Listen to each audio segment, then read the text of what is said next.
Renowned game developer Blizzard is ready to show us the newest chapter of their legendary Diablo saga after more than a decade of waiting. What's that? No, never heard of it. With Blizzard not being on their A-game recently with the not-so-well-received Diablo Immortal and the recent announcement of Overwatch 2 ditching its much-awaited PvE mode, can we expect Blizzard to truly deliver on a good game? Can Blizzard even redeem itself in the eyes of gamers with this title? Let's take a look at what we can expect from Diablo 4.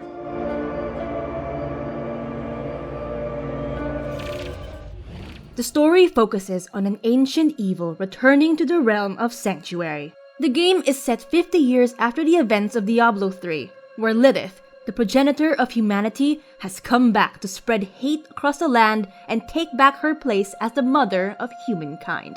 The game has you following her trail of destruction across Sanctuary, all the while uncovering her sinister plans. Devs have stated that they've put more work into the story compared to previous entries into the series.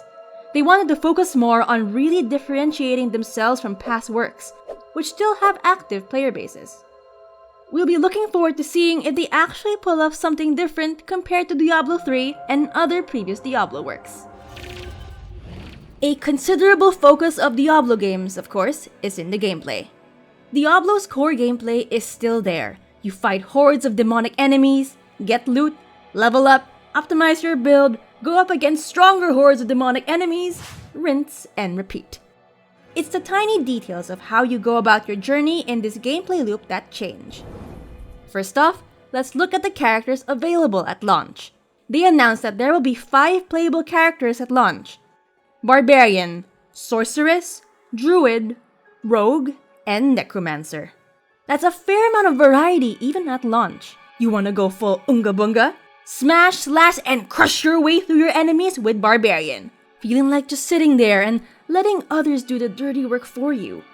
Get the undead to do just that as the Necromancer. One of the biggest changes, and we mean big, is the introduction of open-world gameplay for Diablo 4. The game will feature 5 unique regions, all seamlessly connected to one another. These regions are the arid desert land of Kyrgyzstan, the verdant home of the Druids, Skoskelen, the rugged wilderness of the dry steppes, the snow-laden land of the fractured peaks, and the swamplands of Hawazar. Blizzard promises that each of these areas will be 10 to 20 times larger than the largest areas in Diablo 3. In addition, these open-world areas will also be non-randomized, fixed, and deliberately designed so they won't be like the random dungeons you find in older titles. To help players traverse these vast lands, mounts will be implemented in the game for the very first time in any Diablo game. These mounts will be unlocked during the main questline. Blizzard has previewed 20 mounts on their Twitter page. These mounts vary from vanilla horses to rotting undead horses for all the Necromancer enjoyers out there. The last thing you'd want in an open world is a vast open space with nothing to do. Which is why, alongside the enemies that you encounter in the overworld, Blizzard has also added a harvesting mechanic, world bosses, and dungeons. Harvesting is a new gameplay mechanic where you can gather materials in the overworld. The player can pick up materials such as berries and ore, and these materials can then be crafted into potent potions and new equipment. Just like how we want to harvest new subscribers, so click that sub button if you're liking it so far. They're also bringing over the world bosses system that they introduced in Diablo Immortal. In Diablo 4, world bosses will appear in certain overworld areas. Exactly when and where it happens will be announced 30 minutes prior to it actually spawning. And these bosses require multiple players to defeat.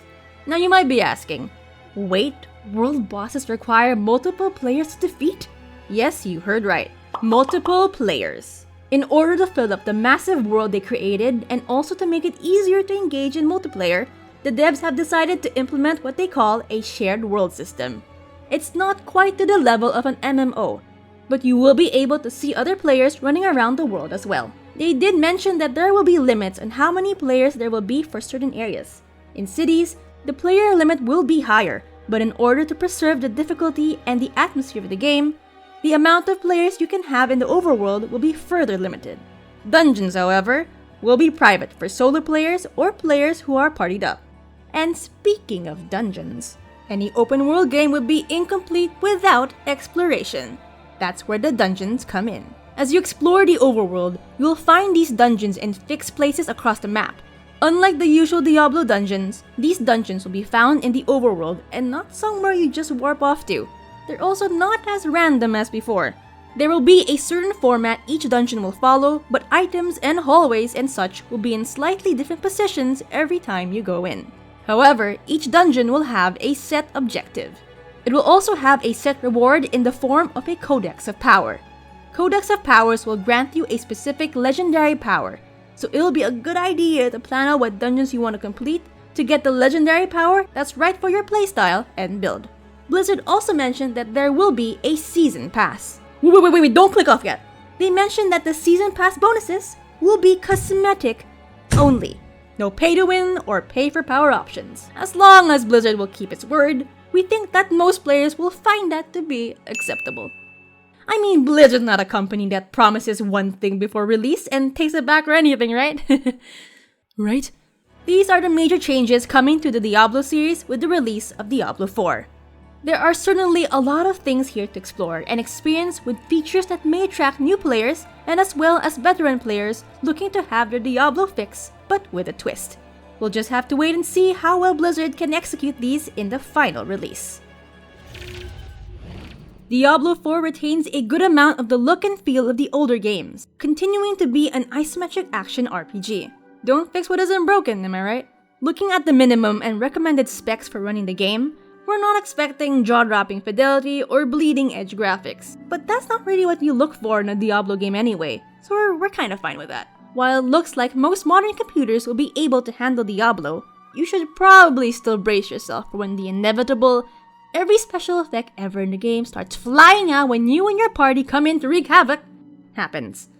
Given the isometric nature of the game, it's hard to give NPCs expressions and such. But still, the devs have put particular focus on their NPCs' animations. They tried to make them look more expressive with more body language and gesture animations to compensate for the limitations that the game possesses. The devs have also mentioned that all 5 areas will be seamlessly connected, and that carries over to how they design the environments. This means that when you're crossing over from a frigid, snowy area to the humid wetlands, the transition will be gradual and visible.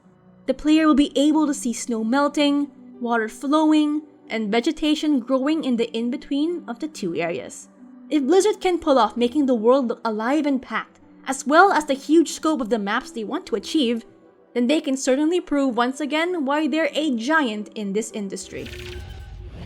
They're really trying to revitalize the series. This is the kind of effort we should expect from a company as big as Blizzard, and a series as well regarded as Diablo. Especially since they haven't put out a new game for more than a decade. No, shoot. We here at Game8 recognize the effort, and give Diablo 4 an 8 for the pre-release score. They're putting a lot into the game, and even considering the $70 price tag, you're kind of getting a lot. 40 to 50 hours of main story gameplay, plus all of the hours players are gonna put in min-maxing and gameplaying, not to mention the possible expansions and updates. It has the potential to be a 9 or even 10. But the reason we can't give them a higher score is that it's simply hard to trust Blizzard nowadays. We want to temper people's expectations, and while it looks like it's going to be a really good game, we don't know how it'll actually perform, considering Blizzard's poor reputation in the eyes of the gaming community as of late. But what do you think?